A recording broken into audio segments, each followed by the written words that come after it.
Hello दोस्तों, तो एक बार फिर मैं निकल जाती हूँ शादी की शॉपिंग के लिए। इस बार मुझको अकेले ही जाना था, तो फिर मम्मी और आंटी को थोड़ी देर में आना था। तो रैपिडो वाले भैया ने मुझको छत्री चौराहा छोड़ दिया था। तब तक मैं एक कॉस्मेटिक की शॉप पे कुछ अपने लिए ब्राइडल सेट देख लेती हूँ और कुछ लहंगे के लिए लटकन देख लेती हूँ। पर ब्राइडल सेट इनके यहाँ काफ़ी हैवी थे जो मुझको पसंद नहीं आ रहे थे, और लटकन भी नहीं पसंद आ रहे थे।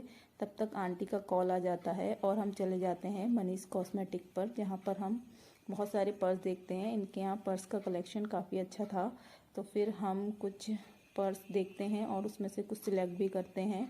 और मुझको कुछ इस तरीके का पर्स पसंद आ रहा था। फिर कुछ किट्टू भी आई थी और किट्टू हाय हेलो बोल रही थी, और फिर आंटी ने कुछ इस तरीके का पर्स फाइनल किया था और उसको ले भी लिया था। उसके बाद हम चले जाते हैं मनीष भैया की दूसरी शॉप पर। वहाँ पर मैं चूड़ा ट्राई करती हूँ।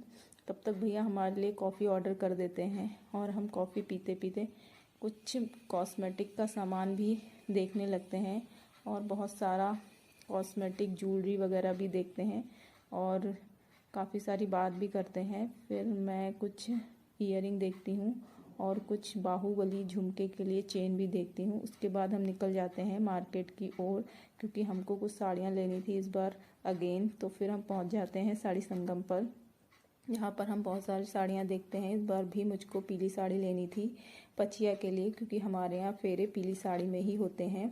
तो फिर मैं एक साड़ी ले लेती हूँ। दूसरी तरफ मम्मी और आंटी भी अपने लिए साड़ियाँ देख रही थी।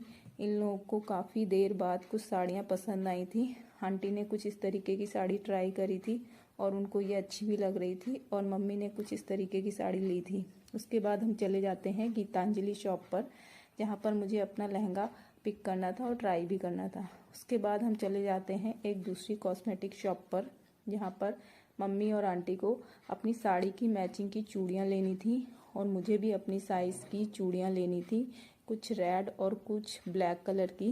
तो फिर यहाँ से हम बहुत सारा सामान लेते हैं और सामान लेने के बाद निकल जाते हैं आगे मार्केट की ओर। तो फिर मार्केट घूमते घूमते हमको लगती है भूख और हम खा लेते हैं कुछ मोमोज़, जहाँ पर किट्टू ने तो मोमोज ही खाए थे और मैंने कुछ गोलगप्पे टाइप के खाए थे। फिर हम निकल आते हैं अपनी घर की ओर और आंटी चली जाती हैं लाल कुआं। बाय बाय दोस्तों।